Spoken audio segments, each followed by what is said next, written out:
Muy buenos días, hermanos. Dios les bendiga grandemente. Continuamos con nuestra escuela bíblica dominical, la Biblia libro por libro, tomo 8. Estamos en el estudio 3 y esta es la tercera y última parte del estudio 23, perdón.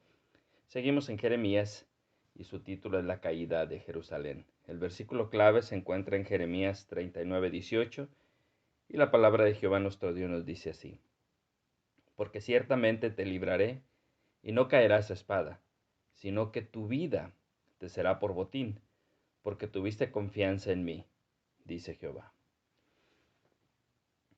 La porción que cubriremos hoy será Jeremías 39, del 11 al 18, y su título es Jeremías y la profecía acerca de Ebed-Melech. Y la palabra de Jehová nuestro Dios nos dice así: Y Nabucodonosor había ordenado a Nabuzaradán, capitán de la guardia, acerca de Jeremías, diciendo: Tómale y vela por él, y no le hagas mal alguno, sino que harás con él como él te dijere. Envió por tanto Nabuzaradán, capitán de la guardia, a Nabuzabán, el Rabsaris, Nergal Sarecer, el Rabmac, y todos los príncipes del rey de Babilonia. Enviaron entonces y tomaron a Jeremías del patio de la cárcel y lo entregaron a Gedalías, hijo de Ahicam, hijo de Safán, para que lo sacase a casa. Y vivió entre el pueblo. Y había venido palabra de Jehová a Jeremías estando preso en el patio de la cárcel, diciendo: Ve y habla a Ebed-Melech etíope, diciendo: Así ha dicho Jehová de los ejércitos, Dios de Israel: He aquí yo traigo mis palabras sobre esta ciudad para mal y no para bien. Y sucederá esto en aquel día en presencia tuya, pero en aquel día yo te libraré, dice Jehová, y no serás entregado en manos de aquellos a quienes tú temes, porque ciertamente te libraré y no caerás a espada, sino que tu vida te será por botín, porque tuviste confianza en mí, dice Jehová.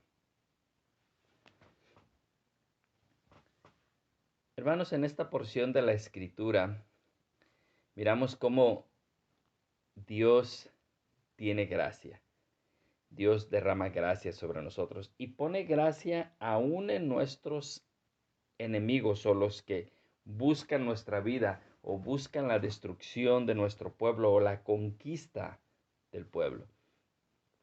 Jehová puso gracia en Jeremías al grado que Nabucodonosor procuró su bien. Sin embargo, sucede algo que es muy típico del profeta. El profeta difícilmente va a poder compartir el mensaje si no entiende también la condición emocional de aquellos que lo reciben. Por eso es que el Señor estableció un sacerdote o sumo sacerdote de entre el pueblo, para que pudiera saber sus necesidades, sus debilidades, para que él mismo, teniendo debilidades y teniendo la posibilidad de tropezar y de caer, fuera compasivo y misericordioso con aquellos a los cuales ministraba. Claro que ahora nuestro sumo sacerdote, que también experimentó debilidades, fue varón de dolores y de sufrimiento. Sin embargo, él nunca pecó, se mantuvo firme en todo, pero nos entiende por la humanidad que él mismo vivió en el tiempo en el que estuvo en esta tierra. Y bueno, Jeremías no fue la excepción. Aun cuando Jeremías fue fiel a Dios, no solo sufrió de la mano de los que les anunció la palabra de Dios, puesto que no recibieron bien su palabra, no les agradó el mensaje, lo rechazaron continuamente, incluso lo pusieron en una cisterna y después estuvo en el patio ahí en la cárcel. Pero no solamente sufrió a mano de ellos, sino que experimentó parte de la desgracia de los judíos al quedarse entre los pobres, porque él se quedó ahí en Jerusalén y sin duda alguna tuvo que sentir y vivir la condición en la que todos los que se quedaron estuvieron, puesto que no fueron un estado de deleites o de placeres o de prosperidad. De ninguna manera fue una situación difícil. Y todo esto lo experimentó Jeremías, aun cuando él fue fiel en todo ante Dios. Sin embargo, Dios no se olvidó de él. Y aún Babilonia vio por su bienestar. El Señor puso gracia en Jeremías y aunque pasó situaciones difíciles y aunque se quedó entre los pobres de toda esta región, sin embargo, Nabucodonosor asignó a alguien para que viera que a Jeremías no le faltara nada. Y esto pues nos ayuda sobre todo a tener esa confianza en que cuando Dios está con nosotros, no hay fuerza, ni ejército, ni plan que pueda prosperar contra nosotros. Ahora, es importante que todo aquel que va a servir a Dios a beneficio del pueblo, pues es importante que experimente sus necesidades, sus dolores, y si no los experimenta, que sería prácticamente mejor, ¿verdad? Los pudiera entender. Pero hay veces que para vida de poder entender una situación o una condición es necesario vivirla. Por eso es tan importante no juzgar. Y me refiero no juzgar libremente en el sentido de condenar o de llegar con prejuicio a una persona porque le estamos viendo en una situación, en una condición. Cuando nosotros llevamos el mensaje de Dios es un mensaje de esperanza. Claro que es un mensaje también de arrepentimiento. Vuélvete a Jehová de tus malos caminos. Pero es un mensaje de esperanza porque Dios da la fortaleza para que se vuelvan y Dios está llamando al arrepentimiento porque también está ofreciendo el perdón. Pero siempre es importante ver y procurar entender la condición en la que se encuentra aquel que recibe el mensaje, puesto que de lo contrario van a ser palabras, no van a ser huecas porque es palabra de Dios, pero van a ser palabras que no están siendo aplicadas al corazón, sino que simplemente se están repitiendo como una campana. Y por eso el apóstol Pablo, cuando se refiere al amor, él expresa que aunque tengas profecía, aunque tengas palabra, aunque tengas dones, si no tienes amor, todo aquello es como una campana que suena. No penetra hasta el alma el mensaje. Entonces Jeremías durante todo su tiempo que profetizó, él experimentó el rechazo, él experimentó el dolor, él experimentó la pobreza, supo la condición del pueblo y bueno, él dio el mensaje de Jehová de manera fiel y con amor a ellos porque nunca pidió su destrucción, siempre estuvo pidiendo para que fueran restaurados. Y su obra no fue en vano. Y estoy seguro que Jehová Dios pudo confirmar eso en el corazón de Jeremías. Jeremías no vio el resultado de su profecía, pero 70 años después, aquellos que regresaban de la cautividad habrían de recordar bien su profecía y les sería de gran bendición sus advertencias. Entonces Dios pone gracia a nosotros para que cualquiera que sea la situación que estemos pasando, aún el dolor, aún la desgracia, una vez que el Señor nos fortalece, Él, si no lo hace de manera directa y sobrenatural y milagrosa, entonces Él envía quien nos extienda la mano, quien nos ayude, quien nos apoye, quien nos protege, y no para que volteemos nuestros ojos al hombre, sino para que sepamos que viene de Dios, que ha puesto gracia en nosotros para con los demás, incluso nuestros enemigos. Y el Señor en su misericordia, fíjense cómo aún los extranjeros encuentran misericordia en Él por el hecho de creer en Él. Y esto ya viene anunciando ese nuevo pacto y ese misterio del que habla el apóstol Pablo, en el cual prácticamente los gentiles y los judíos, por medio de la fe en el Señor Jesucristo, son aceptados, vienen a ser parte de ese pueblo nuevo, de esa iglesia, y tienen parte en ese pacto.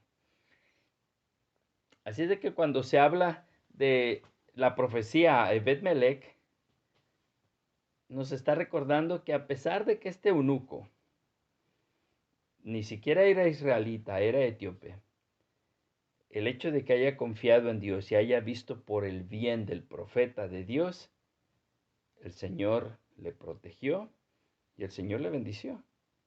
Y, y como lo dice en la porción de la Escritura, le dio su vida por motín. Esto es, no fue llevado cautivo, no fue destruido por los que lo perseguían, sino que quedó vivo y tuvo la oportunidad de restaurar su vida, pero sobre todo de experimentar el favor de Dios, que sin duda alguna cambió para siempre su vida. Allá en Jeremías 38, del 7 al 12, sería hasta el 13, pero vamos a leer hasta el 12. Veamos qué fue lo que hizo Ebemelec para que el Señor tuviera misericordia de él. Y oyendo a Ebemelec, hombre etíope, eunuco de la casa real, que habían puesto a Jeremías en la cisterna, y estando sentado el rey a la puerta de Benjamín, Ebemelec salió de la casa del rey y habló al rey diciendo: Mi señor el rey, mal hicieron estos varones en todo lo que han hecho con el profeta Jeremías, al cual hicieron echar en la cisterna, porque allí morirá de hambre, pues no hay más pan en la ciudad. Entonces mandó el rey al mismo etíope, Ebemelec, diciendo: Toma en tu poder 30 hombres de aquí, y haz sacar al profeta Jeremías de la cisterna, antes que muera. Y tomó Ebemelec en su poder a los hombres, y entró a la casa del rey, debajo de la tesorería, y tomó de allí trapos viejos y ropas raídas y andrajosas, y los echó a Jeremías con soga en la cisterna. Y dijo el etíope Ebemelec a Jeremías: Pon ahora estos trapos viejos y ropas raídas y andrajosas bajo los sobacos, debajo de las sogas. Y lo hizo así Jeremías. Y Ebemelec y los que estaban con él lo sacaron de la cisterna y quedó en el patio de la cárcel, en donde pudo mejorar por lo menos su salud y también tener alimento. Y bueno, sabemos lo que pasó una vez que Jerusalén fue tomada. Pero aquí el punto importante es que si aún los extranjeros son reconocidos por Dios cuando hacen bien, ¿cuánto más sus hijos, que no los dejará sin recompensa cuando hagan el bien en el nombre de Jehová, en el nombre de Cristo Jesús? Toda buena obra, toda buena acción que alguien ajeno incluso a la fe haga a otra persona por amor, sin ninguna ventaja, sin ninguna mala intención, sino que tan solo amor de bendecir a alguien más, no pasa desapercibido. Porque si hay algo bueno en el hombre, Dios mismo lo ha sembrado ahí. Así que Dios bendice aquella acción y Dios la recompensa. Por eso la palabra de Dios nos recuerda que todo el que se acerca debe de creer que le hay, esto es que Dios existe y que Él es galardonador de los que le buscan. Dios siempre recompensa al que busca agradarle, al que busca hacer el bien. Y si esto sucede con los que no conocen a Dios aún, los que no le pertenecen, ¿cuánto más a ti que le conoces? Por eso no ceses de hacer el bien, no te canses de hacer el bien, sobre todo más en estos días, porque tú tienes que recordar que el mal va a avanzar, la maldad va a crecer cada vez más conforme se acerque la venida de nuestro Señor Jesucristo. La maldad va a ir en aumento, en aumento, en aumento, y el amor de muchos se va a enfriar. Será tan mala la reacción y tan malagradecidos aquellos que están en necesidad de un poco de pan o de una palabra o de una corrección, y van a responder de manera tan agresiva y tan violenta que muchos sentirán que no tiene caso darles, que no tiene caso hablarles, que no tiene caso ayudarles, y su corazón se va a enfriar y se va a cerrar. Y malo para ellos, porque buscan la recompensa de los hombres. Buscan una acción de gracias de parte del hombre, o mostrar o esperan ver que por lo menos son agradecidos. Sin embargo, nosotros tenemos que buscar la recompensa de Dios. Y toda buena acción, Dios la recompensa, especialmente y de manera muy grande cuando es un hijo suyo y lo está haciendo con toda la intención de glorificar a Dios, de que se hable bien de Jehová de los ejércitos. De manera que no importa la situación que estés pasando, confía en que si hayas gracia en los ojos de Dios, Él pondrá gracia en ti de tal manera que aun quien en algún tiempo haya buscado tu destrucción o tu mal o hubiera sido considerado tu enemigo, tú no sabes quién y tú no sabes cómo, pero Dios va a poner quien te ayude. Repito, aun si fue considerado tu enemigo anteriormente, Dios puede poner gracia en ti de manera que busquen ayudarte, que busquen sacarte de tu problema, que busquen que salgas adelante y prosperes. Y cuando tú hagas un bien, no esperes la recompensa de los hombres. Realmente es muy poco y es vano. Tú siempre esperas la recompensa de Dios para que no se enfríe tu corazón, para que no decaiga tu amor, para que aun cuando te desprecien o no te agradezcan o te paguen mal por bien, de cualquier manera, tú sigues esperando en la recompensa de Jehová, que nos dice en su palabra que si un vaso de agua le diéramos a uno de esos pequeños en nombre de Cristo, no quedará sin recompensa. Esfuérzate, siempre busca el bien de los demás, ama al prójimo como a ti mismo y tú espera en Jehová. Él tiene una recompensa para todos los que buscan agradarlo, porque todo el que se acerca debe de creer que el Señor es galardonador de todos los que le buscan. Dios te bendiga grandemente. Busca a Jehová y si tú halles gracia en sus ojos, todas las cosas van a trabajar para tu bien, como dice su santa palabra. Hasta luego. Dios les bendiga y nos vemos para la siguiente semana en la Escuela Bíblica Dominical. Primero Dios. Dios les bendiga.